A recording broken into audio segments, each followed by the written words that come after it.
with that, we are going to get started. Mr. Precious, are you with us? Yes, I am. Good morning. Yeah, good morning once again. It's good to have you here around this time of the day. Yes, pleasure is on mine to have me. Thank you. All right, so weather is pretty much good over here. Pretty very good one for us to have this webinar, I would say. Thank you for having me again. All right, I would have loved us to talk about class strike, but at least it's amazing about the fact that you are not affected by class strike. But at least we'll come to that now at the end of the event now. So, Mr. Precious, I was telling our listeners now that you have been to many places and you have seen many faces now. Am I wrong? No, that's right. Taking a couple of roles as a blue teamer, couple of security roles as a red teamer, and purple teamer also. And at least you are the perfect man for this job to dissect cybersecurity challenges now. And please, let's get started. Then we'd love to. I can't wait to hear from you. I have maybe about 12,000 of questions already to ask you in cybersecurity, and I believe other people also. All right. Okay, keep it coming. I know your questions are never ending from from the time we've always met. Yeah, I'm always eager to get more questions and hear what you have to always ask me. I like to share in the field. Yeah, but you know that's the rule of the game in cybersecurity. And in cybersecurity, you have to be curious, you have to be willing to learn. That's the rule. Once you stop learning, you leave the field and you go and join maybe other field now, maybe graphics design and other field now. Yeah. Yeah, that being Okay. said, Precious. So before we get started, you were once a designer, you were once a Java developer, but now you used to be a cybersecurity specialist now. Do you mind telling us about that before we dive into the topic? Wow. I don't know whether you went to pry into my past, but I wasn't expecting that here. I was just thinking it's just going to be cybersecurity I'll be talking about strictly. Yeah. But of course, I started off my career in tech as a graphics designer generally, and I did a little bit of web front end particularly. I never really dabbled into the back end of web development. I did graphics designing more. That was when I was in school, and I went to a very good level, making logos, flyers, the normal things graphics design did, and you know, graphics design began to look so common. And then I've always wanted to do something that is kind of like unique and also not so common. Also, one a little bit hard to get in the field. And I was thinking, what can I merge with my graphics designing? I had a friend who was into UI UX designing, and then UI UX designing was just getting into the field. I dabbled into UI UX design, learned some few stuff. With then I think my go-to tool then was the XD. Uh, Figma wasn't out then, I would say, or wasn't popular then. And after I learned that, I also served as an instructor. I was teaching graphic design, teaching UI UX design at some point. And that didn't stay for so long. While I was in all of these things, I've always had in the back of my mind as far back as 2012, 13, 14, that I want to just be a hacker generally. I know many persons, the motivation was always, when you get to see hacking movies. So yeah, my motivation was also the whole from hacking movies and all of that. So yeah, I also went into while I was doing all of my graphics designing skills, hacking was, I didn't know there was a thing called cybersecurity then, as far back as 2013, 2014. So after that, I began to read into the field, get into it gradually. When I had the opportunity to do my IT, I went to an institute. The person who I met there, they were teaching nothing close to cybersecurity, but what I could learn was Python and Java. So I was interested in Android development, did a little bit of Java. I was making one application that I never got to finish. So yeah, I actually passed out from that. And then at the start of 2018, that's when I began to dabble more into cybersecurity generally. And I began to do real stuff. You all just going to start from script kiddie. 2014, I would say I was getting to love the field. I remember trying to hack into Wi-Fi. then installed over 14 applications, Wi-Fi apps on my phone, Wi-Fi hacking apps on my phone. None of those things worked. We did a whole lot of stuff. But it was in 2018, I would say I generally began to understand the field properly. And that was when I understand there was a thing called Kali Linux, Parrot OS, and all of that. So Parrot was my favorite then. I've used Parrot for over 6 years. So I installed the OS. We didn't understand how to use the OS in any way. So I just trial and errors, and gradually you see some scripts online. That's when I realized that anything wireless hacking just have to stick with, the Kali or your offensive sectors that has those things, the tools necessary for doing that. And that's how the journey has been all through. So gradually I dropped off the other things and I began to narrow down into the field. And of course, like you already rightly said, I've done both offensive sec, I've done defensive sec, and other aspects of cybersecurity. All right. That's good one to hear, Fresh. So please kindly go ahead. What do you have for us today? Your reflections, the challenges and opportunities now. All right, thank you so much again. I start off by giving a small brief introduction, like you already made me done. My name is Precious Olives. Olives like the olive oil, olive tree, and I cybersecurity engineer of over like I would say over 5 years, because actually it's more than 5 years I've been in the field, but I would just use the word over 5 years. So actually my roles, I've played roles as a cybersecurity engineer. When I was working on Upgraded Era, I've played roles as a penetration tester. I always started from a penetration tester back at Upgraded Era. And I moved to senior penetration testing. I worked as a cybersecurity engineer, and I worked as a forensic analyst in a company, can't call the name. That is also my roles I've played in the field generally. So I've served as a cybersecurity instructor. So I've had the life of both a offensive security engineer, a hacker, and also defensive security. And we'll talk about that in briefs for many persons who are just getting into the field. I have a few certifications. I didn't just mention all of them, but I'm a certified ethical hacker from the East Council of USA. I'm certified AppSec practitioner, certified network security specialist, and amongst others, certified network security practitioner, holistic information security practitioner, and Microsoft Technology Associate, as the case may be. First of all, I'm starting with the introduction of really what is cybersecurity. Cybersecurity, it's basically encompassing identifier of threats and vulnerabilities in either systems, softwares, and defending against them or defending against the external crime vector. But many a times, I try not to just limit them to system and softwares. I like to include people, because these days it's beyond just systems and network. People is now part of what we look at in security, cybersecurity. And before we actually talk about cybersecurity, I usually go and say that information security is actually a subset of cybersecurity, and cybersecurity is like a very big, broad ocean. The ocean has different fishes in it, and that's how cybersecurity is. You have different subfields. I could tell you that there's over sub 20 to 30 subfields in cybersecurity, but many a times we do not know this. We are always narrowed down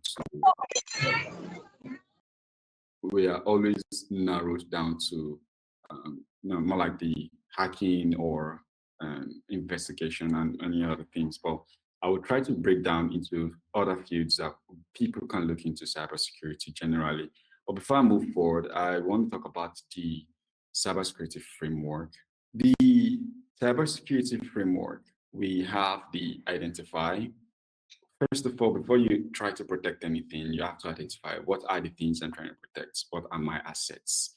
You want to identify your assets, you want to identify what is core. I was asked a long time ago, how do you identify risk in a company? And I'll tell you that different companies sees risk in different forms. To one company, their servers are like the top priority. To another company, it's not their servers that are top priority. So different risk for different organization. A company might consider something breaking in physically in the organization as a bug, as a huge thing. Another company, nah, every other thing is on cloud, so they won't really count it as a risk to them. So in cybersecurity, you want to talk about, first you need to identify what do you want to protect. The next thing is when you identify all of that, you now begin to talk about the protects. You protect what you've identified as these are my core or critical infrastructure. Now, after you protect, the next thing you want to do is to detect. You're protecting and also checking out, hey, am I lacking in anywhere? Are there loopholes anywhere? And all of that. And after you detect, the next thing is if you find anything, you have to respond to them, because many times you definitely find bugs, most likely, definitely, all the time find bugs. And when you detect, you not have to respond. Respond, after you respond, probably fix the bugs, probably do patches. The next thing is something we call recover.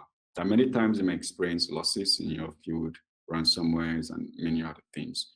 In recover, you are doing more like it's a post activity. Now, I would like to say in this five framework or five frameworks of cybersecurity, different subfields work under it.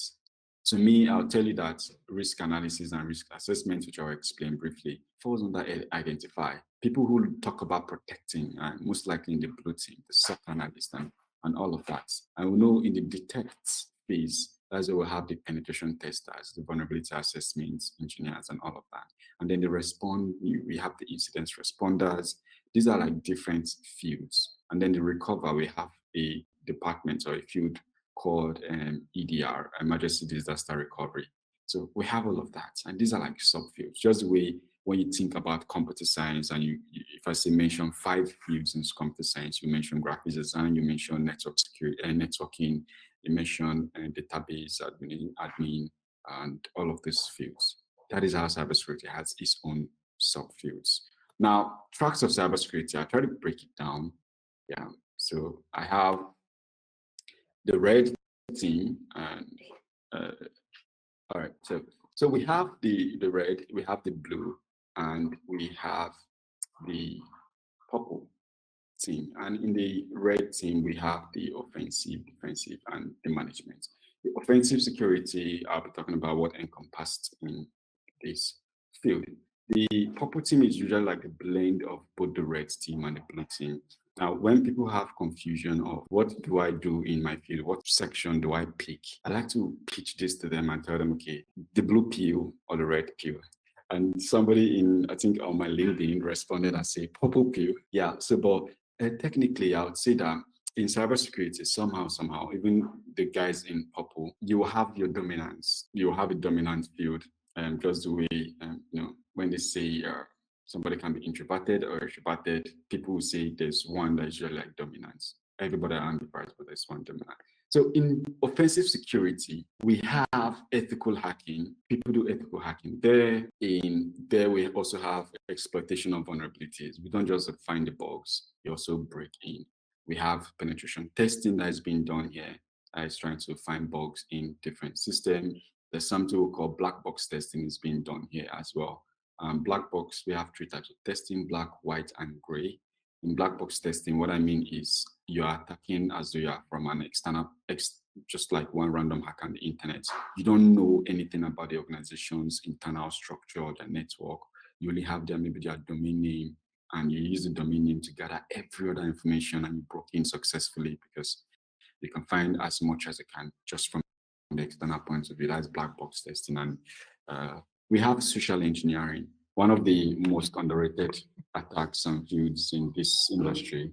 In social engineering, we want to look at, we're looking at tricking. I say it's human hacking mostly, because in social engineering, we are spending more time on understanding a little bit of human psychology and then how to manipulate them based on that sense of, I think I used to mention like 4 or 5 emotions: a sense of fear, sense of uncertainty, sense of love, sense of urgency.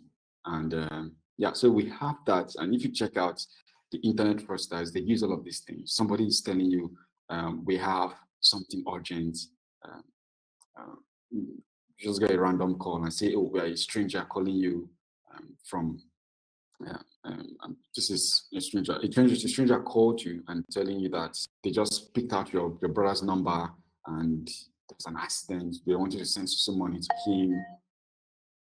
They wanted to send some money to him, to the account because there was an accident and they got the number from the person who was affected, and they're trying to take this person to hospital. And if you send the money to them, it's you basically save their life. And they're leveraging your sense of urgency. So you didn't even think well to pause and say, let me even try my brother's real number to see if it goes. This is the real life scenario I just explained to you right now. You didn't pick your brother's number to call his line. Oh, he has an accident. Somebody called a random line. And the next thing is you're sending money. And after you called your brother's line later to check up on him, and you'd be like, oh, I just went to play ball.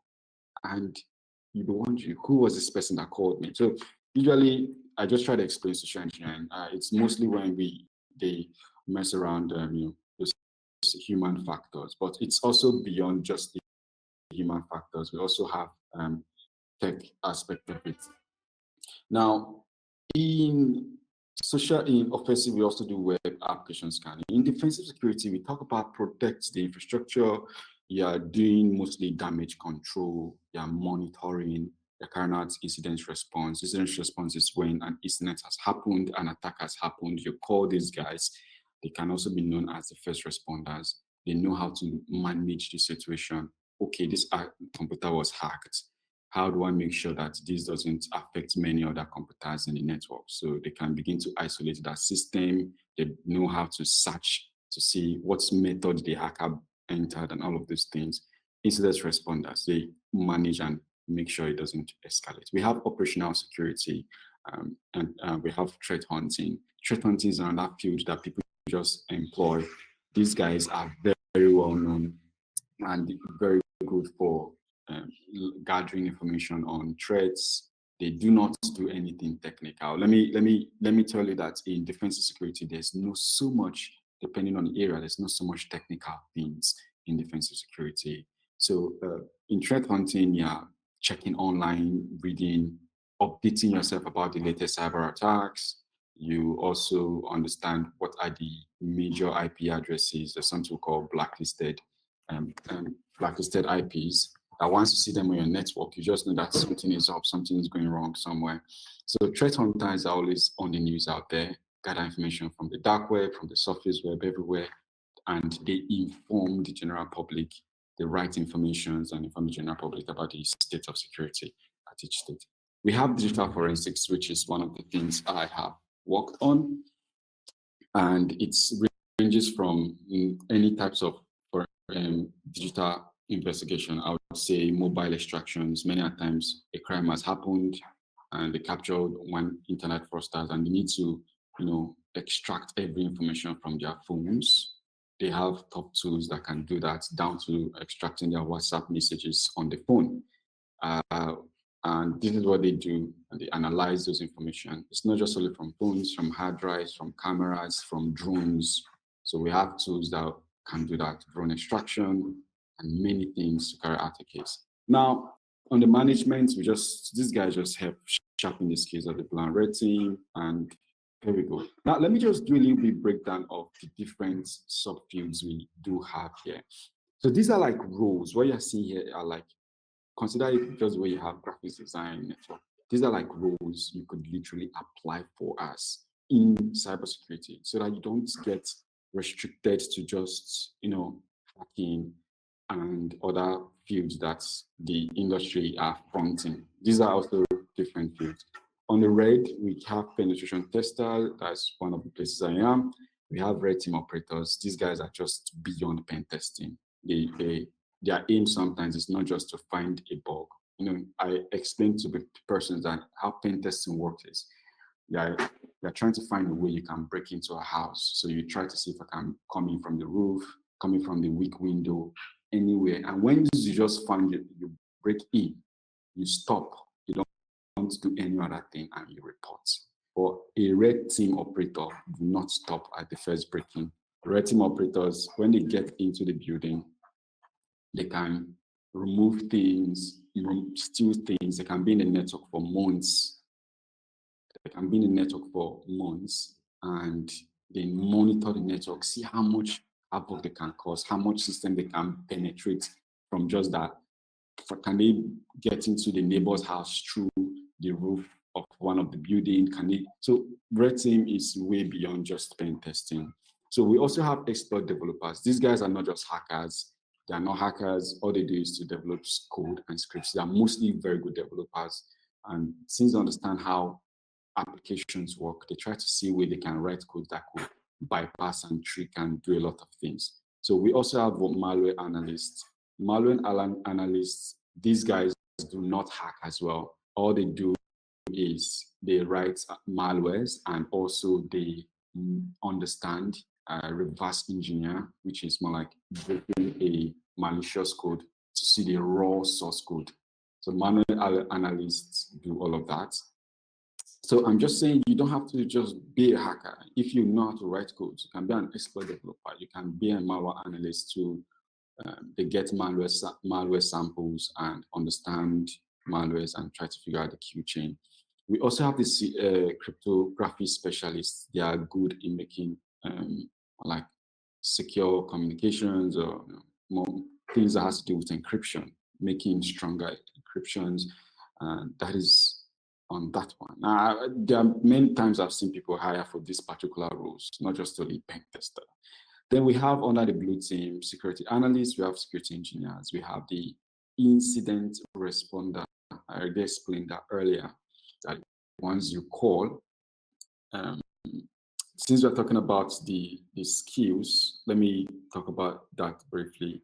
So for the vulnerability or penetration testing, what you might need as a major skills might be you need to be proficient in conducting ethical hacking techniques. You need to understand network, web applications, wireless networks, how to attack them. Your important tools can be things like, so just talking about the pen testing, since we're talking about skills and what they need, you need to understand how to use tools like warp suits. You need to have the ability to document and communicate your findings. For the red team operator, their work is to simulate sophisticated attack and to assess the security posture of organizations, usually big organizations. What is their skills do they need? They need advanced knowledge in offensive security. They need to understand what we call their techniques, the tactics, and the procedures.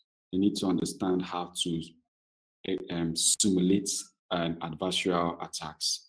Do you know we have different hackers in China, hacker in France, hackers in Indians, Russia?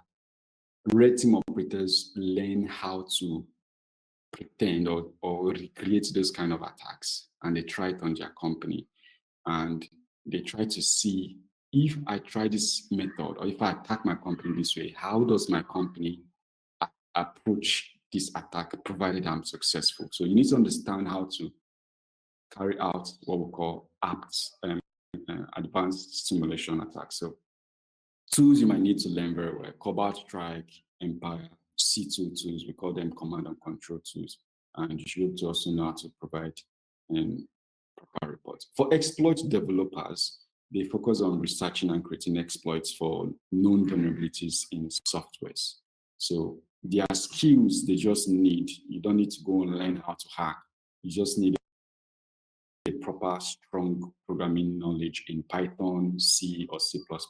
Python, general language. C and C++ are languages that communicate with embedded devices or IoT devices. It's a language more connected to the system. Sometimes you need to also learn assembly language. So you need to understand, they need to have understanding of corruption techniques, buffer overflow, and other things. So for security consultants, these are guys who specialize in offensive security. They provide advice to organizations and help them to improve their security posture. All they need is strong communication skills and ability to perform comprehensive security assessments. Many times, it might just be they are not as detailed as pen testers, but they just know how to use security tools, automated scanning tools, if you'd ask me.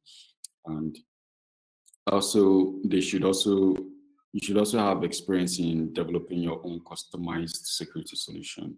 So also, what is the role of a malware analyst? Theirs is basically dissecting softwares, malwares, your virus, your ransomwares. They have to dissect it. They need to understand the behavior, its origin, and how it impacts the system that is attacked. So they help in contributing to providing either solutions on how to defeat some malwares or create counters to them. What is their skill? What they need if you want to get into this field is you need to learn reverse engineering, and you need to learn static and dynamic analysis, and you need to understand malware. You need to be familiar with malware, and that includes you getting a lot of research. I had a colleague send me one of the largest leaks of malware families, I think days ago, malware database. So you need to understand those malwares. They have malware families. I dabbled into a bit of that. And there are times whereby when a ransomware attacks a person, I need to go and learn what family of ransomware. We have the Ryuk family of ransomware. We have other families of ransomware. You need to understand those. So, and then a little bit of threat intelligence. You need to know how to do your research very well. Now, for cryptography specialists, these are people who are very responsible for designing and implementing, cryptographic systems, secure protocols, secure means of communicating. Their major purpose is to maintain CIA, confidentiality, integrity, and the authenticity and availability of anything that's being transported in the digital space. Now, what is the skill for this guy? Frankly, it's nothing close to the hacking thing. You just need to learn advanced mathematics, cryptographic algorithms, key management, security protocols. You need to understand compliance standards. Now, for the security analyst under the blue team, yours is just to monitor network and search for security breaches. Then you implement the security measures to defend. The skills this guy need is what we call threat detection analysis. You need to understand how to use CM tools. CM tools, most likely you would have seen it in movies. There are a bunch of guys who sit in front of a system and you see something like maps, and they get to see like a map online when an attack is happening. You see a blinker. They have those things, so they know how to monitor or do monitoring. They don't really carry out the attack. They don't do anything so overly technical, if you'd ask me, compared to the hackers. Now, so that's the skills. You need to learn log analysis, CM tools, how to use CM tools, and incident response too. So the role of also a security engineer, now this is security engineer under the blue team. Your work is to understand how to implement security controls, design firewalls, implement VPNs, set up your intrusion detection systems or intrusion preventive systems. What do you need to get into this field? You need to learn network security, learn firewall very well, learn endpoint security. This is mostly focused on networking. Now, if you're a person who's interested in networking, or you want to get, you know networking very well, you need to divert into cybersecurity, you might want to just be an engineer who implements security controls or systems. Now, we have the incident responder. Theirs is just to detect and respond to threats and mitigate them, minimize the impact. They conduct a little bit of forensic analysis, and they prepare incident response. What are the skills you need if you want to get into this role? You need to learn how to handle incidents. You need to learn crisis management. You need to learn some little bit of forensic analysis, because that's where you will need to figure out how did this person got into the system and from where. Now, for SOC, I have one called the security operations. These guys are earlier the one, they just do monitoring, they check out for alerts, and they just keep their eyes all waiting to see if is there any threats anywhere and all. So in SOC, you need to also learn the previous thing I mentioned during security analyst, and that is basically learning CM management tools, learning monitoring log analysis and that. Now, this yellow you see here is basically, I would say, non-technical aspect of cybersecurity, and it's safe to be here. A lot of persons still make money here. You don't need so much to do. You don't need to learn one programming language sometimes and do all the technical things that might be inclusive in the red and the blue. Stock analysis, this place includes content creation, cyber instructor, the people who are so good at talking about cybersecurity, speaking big events, they learn things, they do proper research. You can do technical writing too. I know persons who make a lot of money in technical writing. You just write about attack chains. These are things you study. You didn't have to put them into carry out real life attacks and practice. There's also the curriculum developer. You develop curriculum for cybersecurity. There's content creators. We know how content creation is already like a gold mine in this century. There's content creator in cybersecurity too as well. So non-technical aspect. Now you can see by ISC, these are like the domains they made in this whole thing. I don't want to spend so much time on this.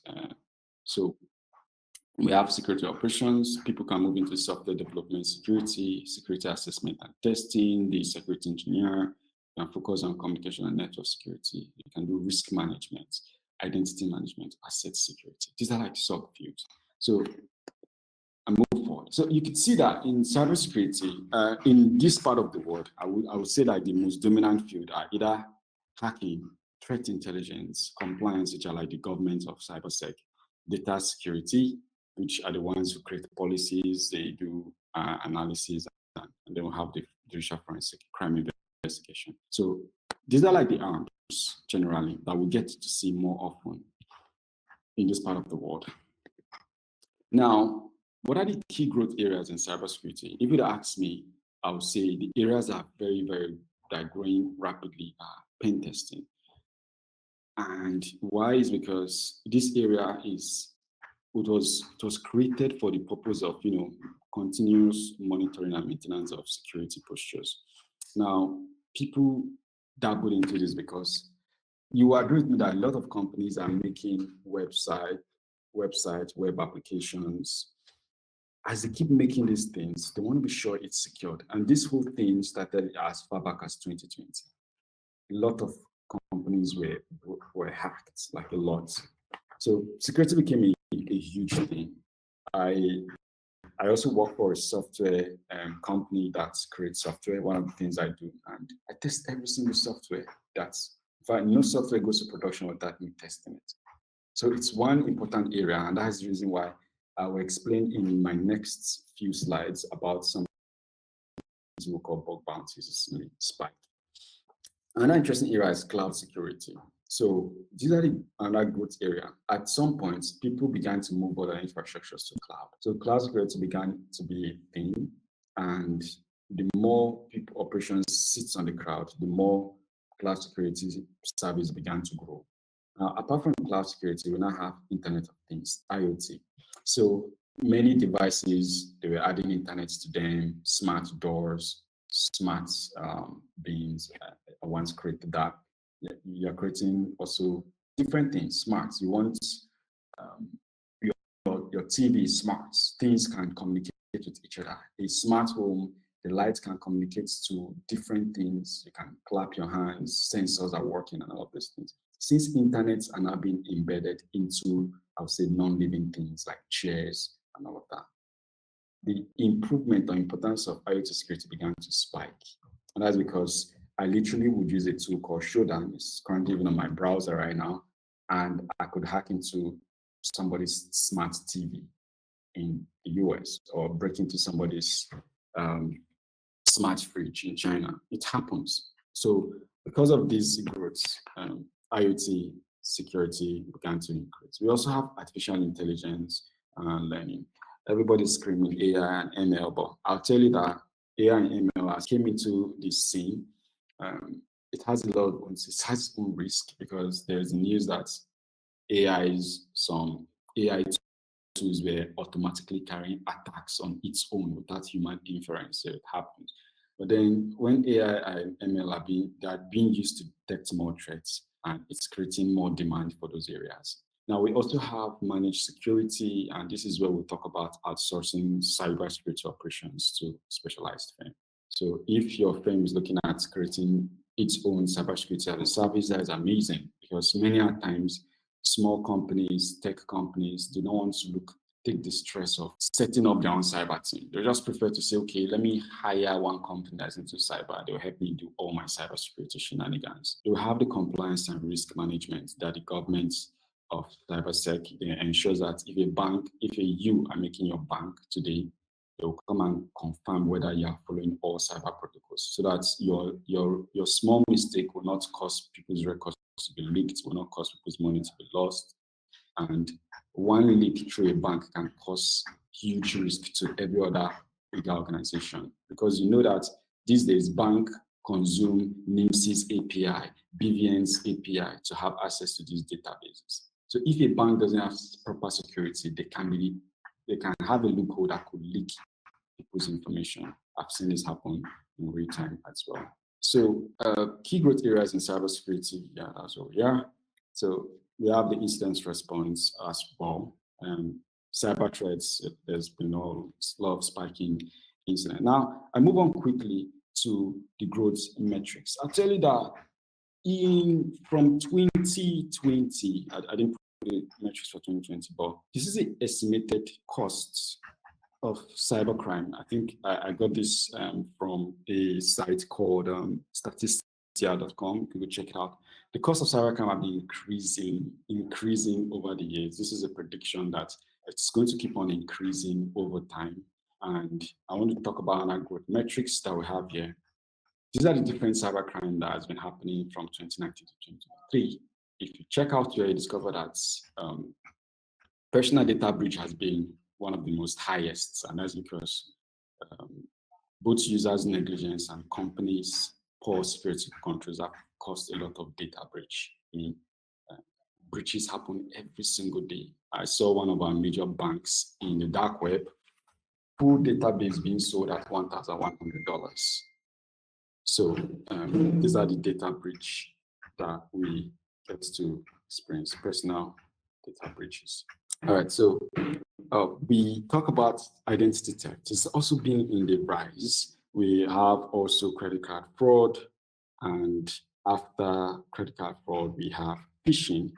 Phishing has generally increased from 2019 to 2020, and that's because a lot of people had the whole work from home thing, and when it increased, it has increased also in 2021. There was a lot of awareness in 2021. It slightly dropped down, and then it has just been on a constant level. So these are the reasons why constant awareness has been made from 2021 to 2023 to make sure that these threats are reduced. All right, so I think I'm told I have a little bit break here. I'll be handing over to Mr. Suleiman. You can step in over briefly. All right. Thank you very much, Mr. Olives, now for that wonderful presentation. And I think with the map we have here now about the cybercrime metrics, so if crime is increasing, perhaps there is hope now. But before getting there, now, thank you very much for that wonderful presentation. If you are just joining us once again, this is a tech chat coming from Ascent Africa. Ascent is a training academy for different academic fields here in Lagos here. And today on this chat, we have with us Mr. Precious Olives now, where we'll be taking us on some of the importance of cybersecurity, the challenges and the importance of cybersecurity for those who want to go into cybersecurity career. Before now, we have developers, we have graphic designers, and we have advice from startup founders, and we have product managers come on this program talking about different aspects of tech for those who want to navigate the tech industry now. So today we are talking about the challenges and opportunities in cybersecurity. For those who think maybe cybersecurity field is made up of only ethical hacking, as it stands now, I think if we are talking of if even you are not, you don't like coding or you don't like being technical, I guess you can be a yellow I don't know, Mr. Precious will tell me if there's a yellow teamer now, because I saw a yellow teamer there, the non-technical aspects of cybersecurity. So thank you very much for joining us once again. And now we go into the challenges in cybersecurity in recent times now. Mr. Precious, over to you. Do we have yellow teamers? Okay, thank you. Thank you. So for cybersecurity challenges, I'll just talk about a little bit. I'll go about them briefly so that I don't take more time in case we have a couple questions coming up. So cyber attack sophistication is one challenges. Attack vectors are becoming more technical these days. So it's like one of the challenges we have. So there are attacks that are so prolonged because to gain access to the network, people need to do a lot of complex things before they can get access to network and all of that. So more attacks has been much more complex, complicated. I will also talk about the shortage of skilled professionals, the gap between the demand for cybersecurity and the professionals are large. I mean, I will also do, I don't know if I did that. Okay, I didn't do a chart, but you discover that this is what we are imploring people like you who are in this webinar right now to begin to look into joining the field. And because a lot of persons are not aware, a lot of persons, I will tell you that a lot of persons are also still noisemakers. Everybody's talking about the field, but they are less professionals. By the time they get to the real thing, everybody is like looking left and right because there's one thing for you to talk and there's another thing for you to actually know what you're doing. So professionals are short. We're really like short. We have a huge shortage in the professionals in this field. We also have increased attack surface. So because of the introduction of IoT technology, new technology are using internet. Today you will hear that one toy uses internet. I'm sorry, we already know that we have contact lenses that can connect to the internet. We have sex toys that can connect to the internet. And I'll tell you that at every time when these new innovations appeared, there was breaches. There was a breach, somebody broke into a sex toy remotely. Even the eye contact lenses, it happened too. Eye contact lenses that could connect to the internet was attacked. So any new IoT technology that comes in, attackers want to seize the opportunities. I told you, using a tool like Shodan, I could literally query for certain products. I could query for cameras, I could query for smart TV, I could query for traffic lights. And I will see their IP addresses. I will see the information we can break in. So the attack surface, for every time new technology comes in, attackers jump into it because there's hopes that they will find something new. Now, AI and ML is now that new thing. We know that when GPT came out new, there's a way you can query GPT and you can break GPT. I literally tested those codes too. Somebody did it to the point they found out the internal IP addresses of GPT. Just the chat. So when AI and ML are coming, people should not think it solves everything. Those things too can be vulnerable. They could be used. We also have the zero-day vulnerabilities here. They are known to those who should be interested in mitigating the vulnerabilities. So this includes their bugs. I'll tell you. I did a detailed research on the underground aspect of the dark web, and I'll tell you that iOS, big organizations have bugs that the US, the militaries, and the top of the top, the 1% of the 1% pays millions of dollars to have access to this zero-day bug. It's a bug, 0 days of vulnerabilities that exist on softwares or vendor product that even the vendor do not know it exists. So I tell persons that immediately you find a bug that you Googled to find that bug and you see it in the internet, it's no longer a 0 day. I can find a bug that exists on one major software that is being used in the whole of Nigeria, and I just keep it to only myself, and I only tell my closest circle of friends. It's still a 0 day. It hasn't been disclosed because people are not yet aware this bug exists. And I'll tell you that there are a huge ton of those kind of bugs out there being exploited. So now, apart from that, we also have the third-party risk. Third-party risk is also a challenge in organizations. So since organization usually relies on third-party vendors and they trust those third-party vendors, sometimes when those third-party vendors have issues, it affects organizations. I'll tell you that many a times, a breach that occurred, that's why I gave the example before. Your bank, you wanted to create your own fintech application, you set up everything, you went to meet NIMC and BVN, you used their API, you consumed their API. After you did all of that, you did not put some proper security controls. One random person can be able to review sensitive and critical information. I literally saw a bug like that in 2019. Literally, a fintech application, we were able to listen, intercept the network, and I can pretend as I want to transfer money, and I only have to put in the name of a person, and it will bring out to me their phone numbers and many other information. Do you understand? So it's a third-party risk. It's not affecting even the major. Many times it happens in the industry. So it's not an issue of, do you trust that third party very well? Because once your third party messes up security, it affects you who has the major records. And sometimes managing it is not so easy. Now we have regulatory and compliance issue, which is compliance is basically adhering to HIPAA rules or PCI, our own that we have in Nigeria. One of them is called NDPB, sorry, currently now NDPC, National Data Privacy and so. So many a times there are people who have strong laws and rules on cybersecurity. Take, for example, I'll give you one of NDPC rules. NDPC says any .gov.ng site, or any site that has a .gov.ng that's holding personal information of our government should never be hosted on any third-party cloud services.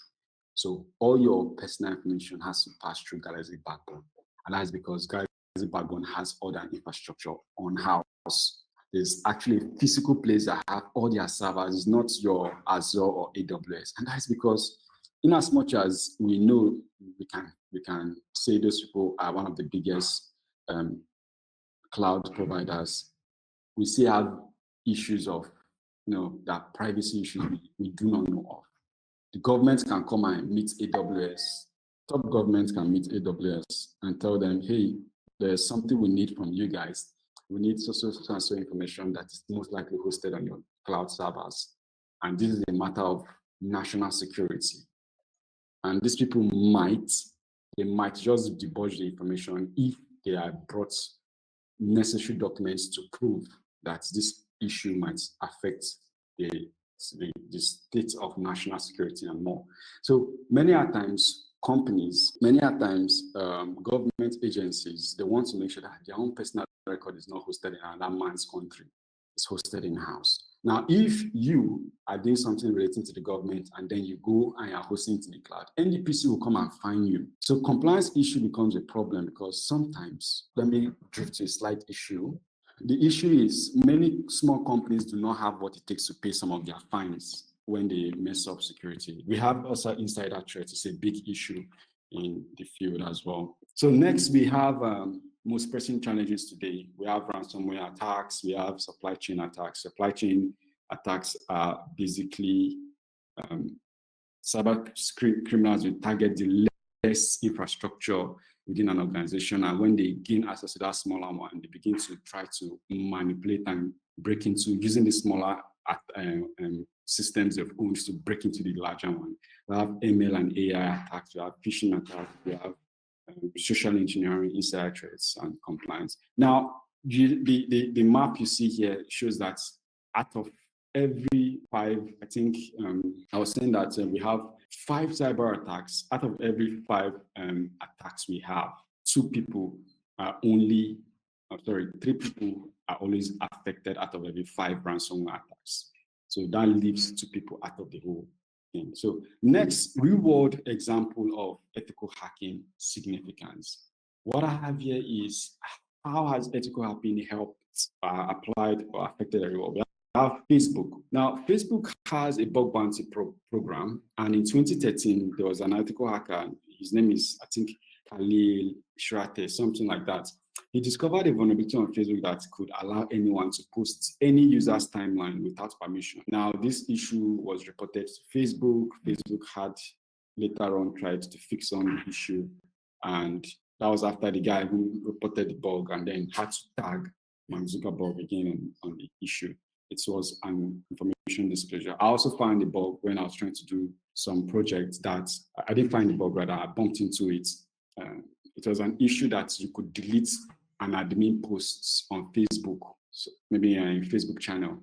A post that an admin made, a normal user can delete that post illegally or without any form of authentication. Those were issues. Tesla also has issues. In 2016, King Security Lab, they conducted a test on Tesla to find out that there was a bug that could allow attackers to remotely hack and control the car.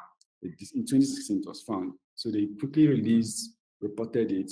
Google also has their own projects. Now, in Google, I think 15th of July, a team of security researchers, they call them Google Project Zero.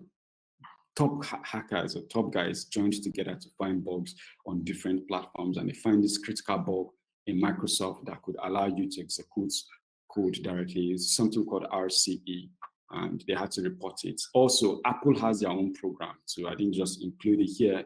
Apple in 2019, somebody found a bug in Apple, in Safari Apple, that could allow people to access a camera through the Apple browser and access somebody's camera through their iPhone or their Mac without consent. So these are the real-world example of significance of why hacking or ethical hacking, not hacking, is important. Now, one other thing is other interesting findings from this bug bounty platform, because we have other bigger bug bounty platforms than just the ones I mentioned, like HackerOne. They are globally known. We have an Uber account takeover. You can take over somebody's Uber account. We have the Yahoo remote code execution. We have Twitter direct message leakage. Your DM with somebody could be leaked. Now, many of us don't even know these bugs exist long time ago. And that's because in the bug bounty community, it's a whole different world of its own. You literally would see bugs every day on the softwares they use on a daily basis. They get leaked, but you don't know, because these guys, they pay hackers around the world to stop these bugs. Instagram account hijacking was also a thing. Now, let me also tell you the interesting aspect of this whole thing. Because we have these bug bounty platforms, because HackerOne, just because of time, I would have loved to show you screenshots, share the links, or you could reach out to the tech chat team. They can help you with all of that. Now, these are the amounts industry spend on bug bounties. Let me show you. And bear in mind that, just to be clear, I'm not endorsing ethical hacking as the only highest paying field. So HackerOne in 2023 paid over $44.75 million to their bug bounty hackers. Now, I'll tell you that you get to see more statistics regarding bug bounties. Also, in same year, Bugcrowd paid $16 million to hackers globally. A total of $13.8 million was paid by Microsoft globally for bugs found in their system. Google also paid a total of $10 million globally. Now, this is a lot of money, and some hackers actually made huge, beautiful sums of money from bug bounties. Let's read the demographics and statistics of bug bounties that I have here. Now, to bust our bubbles, the average payout of bug bounties are increased from like $6,000 averagely in 2021 to like $26,000. That is how people, organizations began to take bug bounty serious, because a single breach causes a lot of issues. And in total, 2022, hackers have found about 65,000 vulnerabilities. And when I'm using the word hackers, I'm talking about the good guys, find and report. Now, another thing is 99% sees ethical hacking as a full-time career, like myself. The 79% participate in bug bounties to learn. I have many of my colleagues who did that as well. 71% are inspired by the potential to make money. Money is a thing. And I'll tell you that in India, in US, many people did not even finish college. They didn't go to university. They just jump into YouTube, watch a lot of hacking videos. They go to Twitter, follow a lot of hackers, check out the, we'll call them walkthrough or proof of concepts they drop on how they found social bug. When they learn how these guys do their thing, they jump, register to all of these bug bounty platforms. It's absolutely free. And they just try all the whole tricks they can. And before you know, they find one box. This platform pays them $500. They find another one. Another platform pays them $2,000. And before you know, many of them will be counting over $130,000 in a year. No college degree, nothing. And some of them I've actually seen one of the best hackers in Hacker One. Mentioning that he doesn't think school is worth it for him. That's because he has risen to the level of security in the sense that he has found even on top platforms like Microsoft and TikTok. And many of them, they just feel like, why would I want to be employed when I could just sit in my house morning to night as long as I have constant internet and make bugs, find bugs, get money. Now, also in my demography, I also say that 54% are employed elsewhere. Like half of bug hunters to do the other jobs. 86% they define themselves as part-time hunters. I actually also am part of a part-time hunter. 92% of hackers, they believe they can find anything that AI scanners cannot. And that is true because AI scanners actually works with heuristics. It works with what you fed it, but there were bugs that were found. There's something we call business logic bugs. These are bugs that you can't just find by using some automated tools. It is your thinking that brings out those bugs. I was reading one this morning. It was so complex, and it was a bug that this dude found on PayPal. They replayed it on like top companies that has over 1,000 plus employees. Very complex, and these are not things that AI can learn because these are like so much complexities to get to those attacks. And each of those attacks, when this guy reported them, he was paid $10,000 per one of those bugs he reported. Now, that is the final one here now is 50% of bug hunters are 21 to 29 years old. Believe me, they're young persons. And you too can join them. It doesn't take anything. It just, I won't lie, the bug bounty industry is really, really competitive, but there's something we call responsible disclosure programs. You don't have to join the whole pool of hackers. They are the ones that they didn't put their information publicly to say hackers will pay you, but they have it put on their private sites. I know some companies in Nigeria that they are not part of, they didn't disclose their information on any bug bounty platforms. But if you find bugs and you mail them, they'll pay you and they compensate you for finding those bugs. So they are. Now, 20% of bug hunters are like 30 to 39 years old. 95% of bug hunters are male. Please, females, this is the reason why we are here too.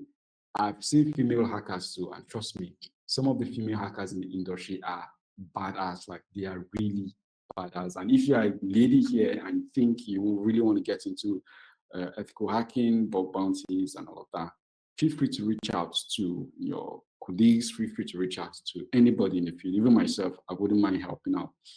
And that's because there's actually a prediction that women will begin to increase, the status of women might increase over time in these areas. And now, 32% of bug hunters are students. Many of my colleagues, many of them that I know of, also they try to dabble into bug bounty even while they were in uni. So yes, I'll say even globally, students, I'm not talking as students that are not even getting in uni to join bug bounties. So with all I've said here, just so you know, I got the statistics from a site source called gogetsecure.com. Check it out. There are many other demographics there.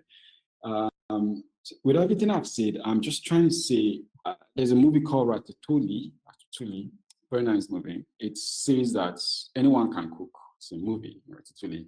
And that's because in that movie, a rat knew how to cook and taught, or let's just say, it tried to manipulate this human or taught this human how to cook as well. So if anybody can cook, anyone can get into cybersecurity as well. There's also a movie called ABCD, and from males of what should say, anybody can dance. If anybody can dance, anybody can get into cybersecurity. Just do what I say, pick your poison, red or blue, or if I start to say, okay, I don't want any of this technical thing, I just want to do the non-technical. There's a space for you. There's a space for every single person in the field. Thank you so much. This is where my slide ends. I don't know if you have questions, and I want to believe you all heard me. Yeah, thank you very much, Mr. Olives. I think finally I've seen the animation. I can see the rats dancing now. Thank you. So that being said, now we'll open the floor for questions. I think Marty and her couple of questions for you already, and I myself. But before then, Mr. Olives, now, I believe you have watched this movie, Ready Player One. It's the 2018 movie. Did you watch the Yeah, movie? yeah, I have. All right. At some point where I think is it the protagonist or is the actor now, while making his research, he was able to find out that I think he was informed at some point that to win the race of life, sometimes you have to walk backwards. Are you familiar with that part of the movie? To win, sometimes to go forward in life, you have to walk backwards.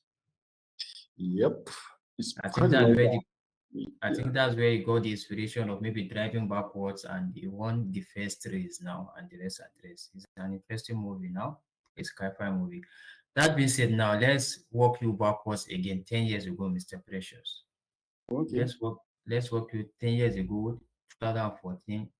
You are starting out as a cybersecurity. What would you have done different? Let's say 10 years ago, you made up your mind now. You know you have this kind of knowledge and experience that you have now. Let's say 10 years ago, you have this kind of knowledge and experience, and you are starting out as an ethical hacker now. What would you have done differently now?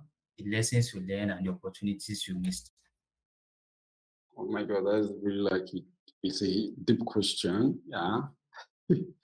Maybe actually really thinking. But 10 years ago, you said with the knowledge I have right now, what I've done differently.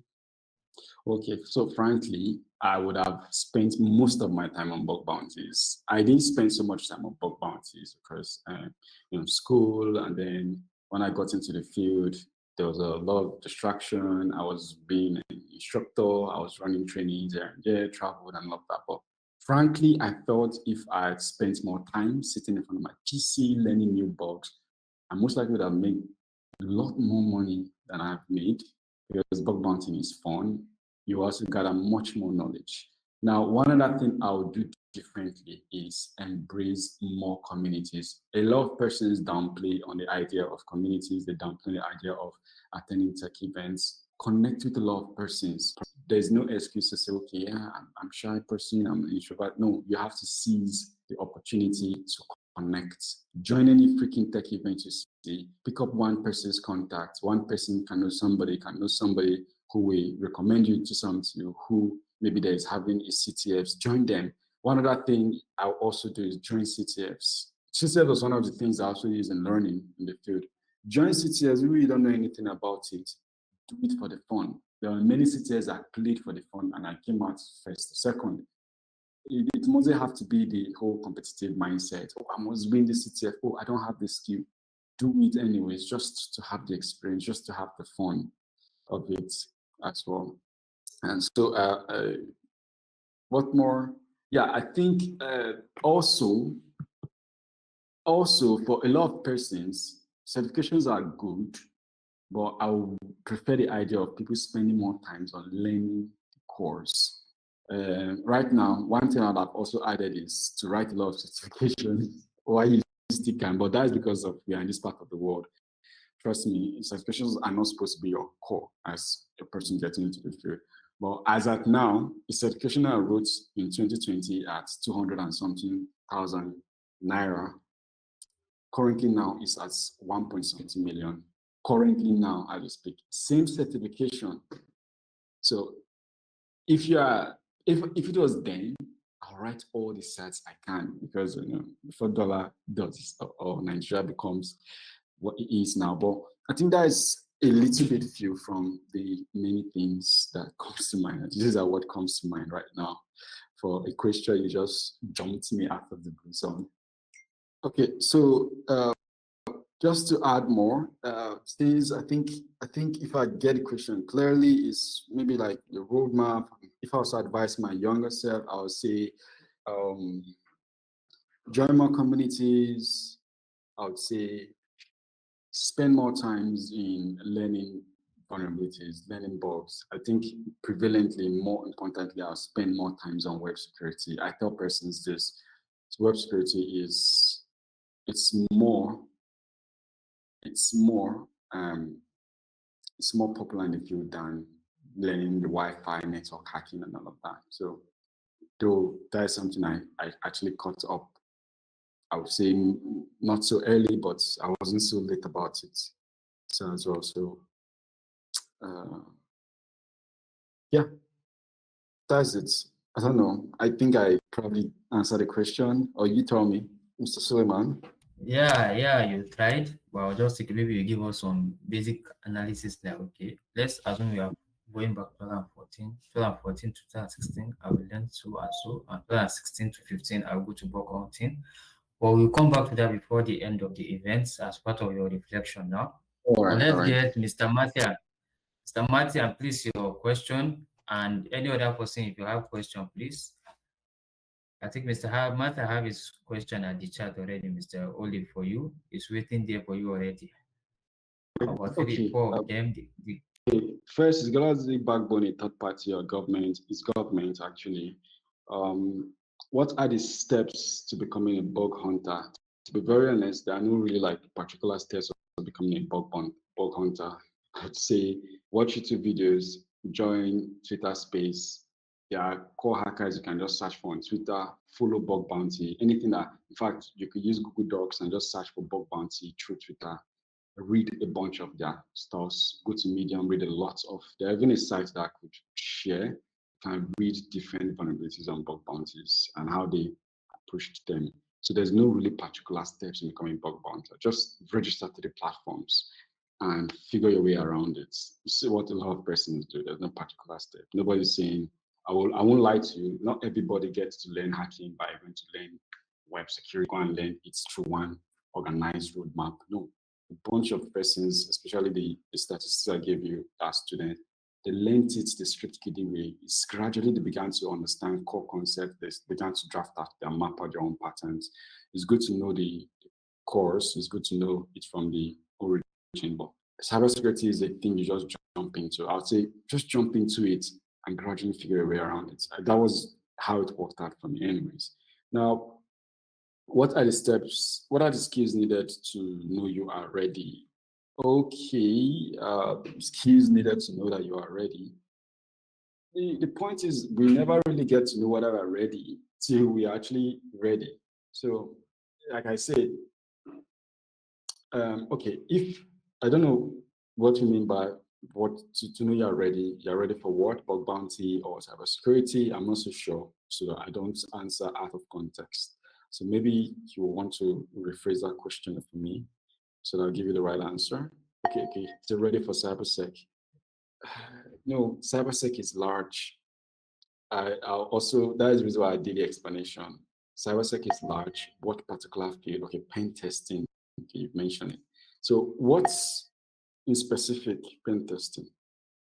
For you to know you're already in pen testing is how well do you understand your web security? So there was this meme I want to post. I'm here to post it. A lot of hackers were always avoiding bug suits at the early phase. But how well do you know your web security? You need to understand web security. You need to understand API security, and then you need to understand a little bit of your network security. But since in pen testing, most likely, I won't lie, in the field, you most likely see people run pen testing on web because we have more web applications, and because of privacy and integrity and confidentiality, many organizations that want you to even do vulnerability assessments on a system, we sluggishly and reluctantly want you to carry tests on their internal network. They will set up the whole multiple firewalls and a bunch of other things. And even on that, they wouldn't want you to just be on the network. They'll tell you, hack the Wi-Fi, do anything. Yeah. And network testing, it's not something that you get to meet every day, except you're working for an organization whereby they are manning the role as a security engineer or a pen tester. But apart from that, I'll say spend more time on learning your web security, web pen testing, learn fuzzing, learn the different OWASP top 10, learn the API top 10. Once you understand the concept of these two, you're good to go. Every other thing is extra. So that is for me. Then your question also, you said also bug bounty. Are those not like looking for 0 days and disclosing them? Absolutely not. 0 days is a whole different ballgame. can't just so easily find zero days most times. What do people do in bug bounties? I'll tell you that most persons in bug bounties are using tools, messing around the application. I would really use the term 0 days. And yeah, so you're using tools and well-known, already disclosed vulnerabilities or known vulnerabilities to see whether this company did misconfigurations. Did this company, take for example, the bug that occurred, one of the largest database in Nigeria that was leaked long ago was true on S3 bucket. It wasn't a 0 day. Whoever found it, it was a misconfiguration on this on the team that had did the configuration of the cloud storage. So it's not a 0 day. It's not Amazon's fault. It's the user or the engineer who configured the buckets. It was their fault. So sometimes 0 day is when more like the product using itself, you found a bug, and that bug is not even, you didn't use any known, or let me just say, you didn't use one kind of tool to find the bug or known. It's a novel way you found a bug. So yeah, I wouldn't say you're not looking for 0 days, you're looking for known bugs. Also, if you happen to bump into 0 day, great. People have bumped into 0 days in bug bounties, but the aim is not that you're looking for 0 days. I don't know if I'm able to answer that. Any other question? All right. Thank you very much, Mr. Olives, for that popular clarification. I don't know if anyone have question again, kindly unmute yourself and ask your question. Any question regarding cyber security? Mr. Olive, can you ask question regarding design or programming now? Oh yeah, sure. They can. I'll answer what I can. I'm afraid those are the days you used to be a designer now. It's been a while. Yeah, Can you okay. remember animation on XD now? Yeah, I think I can. Yeah, I can. I can do a little bit of that. I still have some of my XD projects that I did, so I could always like hop back in, load those projects, and just check what did I do then. Yeah, it was fun. Yeah, please. If you have any question? Any question from Mr. Olive? While we are waiting for their question now, Mr. Fresh, let's talk about CloudStrike. I know Okay. you are not affected because you are a Mac user now. So just maybe in 2 minutes, what do you think about it? And how can we work for those who are Windows users now? Do you think maybe they can be cautious against future outbreak now, outage? Personally, I think this was an issue that it doesn't, but it's not related to a user per se. It's a vendor problem. And in fact, not just any one vendor problem. This is an example of what I said was a third-party vendor issue. CrowdStrike was a third-party company that Microsoft employed to handle mostly their security things. And somebody pushed a feature on CrowdStrike, I would say, and for every new updates, anybody who tried to update their Windows to the latest build as a then, because a bunch of Windows are already like put on automatic updates, immediately they update it, it crashes due to that particular file. So that was a third-party vendor risk, I told you. Now, guess what? CrowdStrike is the one who we should say they are at fault, but everybody is screaming Microsoft because now it rubs off on Microsoft. You understand? That's what I was talking about, the third-party vendor risk thing.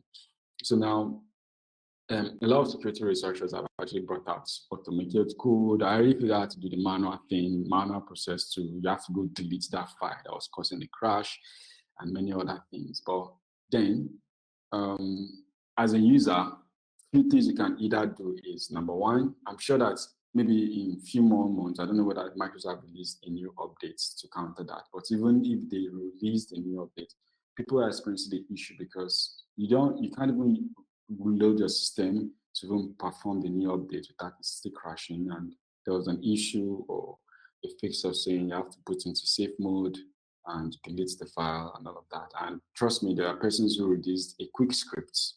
I think these quick scripts are there. Just launch the quick script and it does everything for you automatically. So yeah, that solves the issue. Well, it's not something that you could avoid. So, we don't plan to say I want to avoid this risk. We just put our guards down. We put up our guards, and if it comes, we try to manage it. And it's not all of them we can so easily manage. It's just one of these examples. Thank you very much for that wonderful insight. Please, we are still waiting for your questions. And yeah, Mr. Oliver, I must point out the fact that the webinar we had today and your presentation can only be appreciated by those who are just coming into cybersecurity. Maybe those coming from front-end web development, back-end web development, and they are just maybe diving into cybersecurity, because everyone that has been a beginner has been at this stage before that. You came in only to cybersecurity, you don't know about the red pill, the blue pill, or the purple pill now. You just feel like, okay, they say digital forensic, maybe they are the big boys. You want to join them.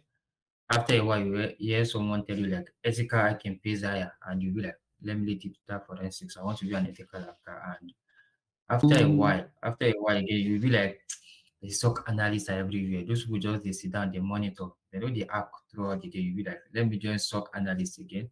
So sometimes join coming in, it can be confusing at least. But with the insight and the clarification today, I guess anyone that want to jump into cybersecurity now already have an idea where you want to go and some of the tools and some of the skills you may need to acquire to fit into that role now. But there's this popular myth that ethical hacker earn more than other cybersecurity as well. What do you think about that myth? Oh yeah, that is the reason why when I was talking about bug bounty, I said my disclaimer is not that they are the um, I've tried to explain. If you're coming from any field of tech, you can find your roots in cybersecurity, even farming. I'm not even kidding. Yeah, because anybody can get into the field. Take, for example, if you know how to talk very well. If you know how to talk very well, you know how to, make people laugh, do tricks. One area of cybersec that might be just interesting for you, social engineering. And I bet you there was a time that I was carrying out a project, and because I wasn't so much of a person who can do plenty of those talks, trick, and all of that, I felt like, oh, I needed somebody who can talk their way out of anything. And those are the people that when you're employed for such a role, they can actually export information. It was actually a case we were working on. They can just talk to somebody, oh, pull up any lie they want to lie that I was just trying to purchase something, this and that, and I have this phone number. It's one of my friends. Whatever story, those guys are good. Now, if you're coming from a web development phase, you know web design, you do back end, and you want to get into cybersec, I would say personally you should enjoy ethical hacking, and that's because focus more on web or what we call application security. There's also the guys in web development that focus on what we call secured apps. They try to use security protocols in developing secured applications. If you're also a back-end person, other areas in cybersec that might interest you might also be to develop cybersec security solutions. Another area that might interest you might be DevSecOps. The DevSecOps, I don't know whether to classify it as under cybersecurity also, but apart from that, if you're into designing, you say you like a little bit of networking, you want to probably look at architecture and what's the name of that field? I think there's a field whereby you can do design architecture, you can design security architecture, just the way we do UI UX design and all. But these guys, they design security solutions at the architecture, both cloud. I did it a little bit when I was trying to do some stuff on SOC or develop some CM solutions on open source. I have to design my whole architecture. Okay, where does my firewall get to stay? If I install the firewall, what's system? Could this one carry Linux? This one carries under Ubuntu, and what runs on them? All of that. So on designing, you will still have its fun there. If you're a person who likes to research, you like to figure out stuff, you can begin to look into either technical writing or you look into threat intelligence. If you like to ask yourself the why question, how did this thing happen? You want to look into maybe investigations. This was before when I had clients, when I was an instructor, when people want to come and they said, I want to do cybersecurity. And I'm like looking at them like, hello, cybersecurity is like a field that has like 30 fields in it. You have to decide on one, and then I have to do this whole breakdown. Sometimes they don't, at some point, they become confused. I don't know what to do. I don't know what I want to hack. I don't. And when you're not prying into that psychology, some of them they enjoy the idea of figuring out why did this happen than trying to spook. That person, when I see a person who likes to spook into people's privacy, you like to curiosity. You want to know, how do I do this? Or some of them, even their motivation is out of loss. They lost something. That is their motivation. I want to learn how they robbed me. So many a times when I spoke into their psychology, I discover this person likes the idea of defensive security. We need to give them the suggestion that's relating to defensive security. So yeah, that is on that. Now for your other question, the myth is actually a myth because though yes, there's a lot of money in cybersec, but there's other mild areas that has a lot of cash in it. One of the reversing company I work with, my lead mentioned something. Initially, when he said it, I felt it was bluffing. It was like one of the most highest paying field in the world. One of those is forensics. I was like, how? Now, I would like to let you know that forensics is a unique field, very unique. We have a lot of crimes that happens every day. People lost things. Somebody, different fraud, different fraud. But if you check it out very well, even here in this part of the world, we have very tiny fraction of people who knows forensic, and because forensic is very expensive. Forensic is not even based on skills, based on tool, if you'd ask me, because these guys in the field make tools that can do extraction, they can do this. What you spend mostly in forensics is understanding how to analyze the results you get, piece the information together. But tools are the costly bits in forensics, particularly digital forensics, let me be specific. Now, in digital forensics, there are tools that per year licenses are like 40 million in naira. Some are like 20 something million naira. Some of them are like 50 million per year licenses. No kidding. Now, if you meet a forensic person and they have to carry out a forensic analyst on you, they will charge you so much that within a year time, they should be to also cover up a renewal of the licenses. I've seen just a small extraction and small case, they'll be charging like almost 2 point something million for just one simple case. I'm wondering, how simple is this? So yeah, forensic is actually and you get to earn more money when you're doing it for like big organizations. Those guys, they will charge you in a multiple of millions. I've been in some major, but slightly government or also enterprise level of forensics group project I can't mention, but I'll tell you that those projects are like multiple millions, like some of them runs to hundreds of millions just to get the job done. And the job might just be done in the space of 1 month, sometimes it might be a space of 3 months, and it depends. So yeah, that is it. Forensics is there. Forensics is there, and also exploit developers. It's another blood money in the field. Permit me to use that word. Exploit developers there's a bug. They wrote a code for that bug. These guys sells their code in thousands of dollars, some of them. Talk more of the guys who found 0 days. I'll tell you that some 0 days costs. I think there was a part of what I was reading a long time ago. A 0 day they found in Apple then was being sold for almost $3 million.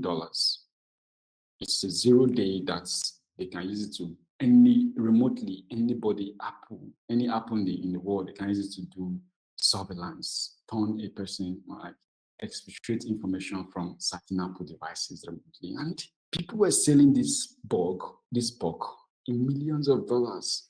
So these are stuff that if it is a tracking, one bug hunter might take him like 2 years or 3 years. So depending on how good to make that money. But one person sells just that one exploit code. So one vendor on the dark web and makes that money. And imagine if he's selling that to like 4 persons. And these guys, they put it in a price where he's not up for debate, it's not up for bargain. They just told you this is what they're selling at. If you want, fine. If you don't want, there's many fishes in the water in their own thoughts. I think I've said quite a lot. Yeah, I think that clarifies it. Presh, That's that's one thing when you are dealing with a professional, because someone just messaged me now. And on my own part now, I know it's been a while you discuss basic thing like this since you left the instructor's work. So I was thinking, if it's we are like talking about keylogger now, talking about the asymmetric key and the symmetric keys, talking about maybe practical hashtag, maybe we'll have done this webinar for our 4 hours now. I was thinking, oh, it's just basic web, it's just the basic of cybersecurity. It's been a while. But I'm surprised you can still undo these things perfectly now. I guess old wine is always an old wine now. Am I wrong? You flatter me, thanks. I think I'm trying. It's been quite a while. Yeah, I've been on. It's fine, Yeah, thanks. I was thinking was forgetting about them. It's been a while now. So that being said, now we are talking about maybe professional, is it shortage now? Is it job shortage or something like that now? Because I've been to a couple of maybe some WhatsApp group, and everyone, when you ask, 90% of the people will tell you that they want to be an ethical hacker or a pen tester now. And yeah, I know now, not normally now, there is no rule for maybe junior ethical hacker. Junior role is disappearing for junior roles is disappearing in cybersecurity generally. They usually want a senior personnel. But I'm surprised you are still talking about maybe manpower shortage now. What can you say about that in regard to cybersecurity? Coupled with the fact that you work in different field now. Okay, you're right about the fact that the junior roles are disappearing because cyber attacks are becoming serious and everybody is moving on a fast lane. So nobody wants to spend more time and be gambling with junior roles. So most likely companies will be looking for mid-level and senior. So which means the guys, if I was to give an advice to people who wants to join ethical hacking, what you would use to build up your, let me say, your trust level, no, so that companies can hire you at least either for a mid-level, or yes, they might want to hire a mid-level, but they can manage you for a junior role. Is do bug bounty. Add it to your CV that I did so bug bounty. Do CTFs. Add it to your CV that, oh, in so CTFs I came out first. I did this. In so CTFs I participated in this. Attend tech events and all of that. And connect with lots of communities. So to be very honest, I won't lie. You join a lot of communities, and people who are actually fronting to be ethical hackers, many of them are just not really affiliated to any organizations per se.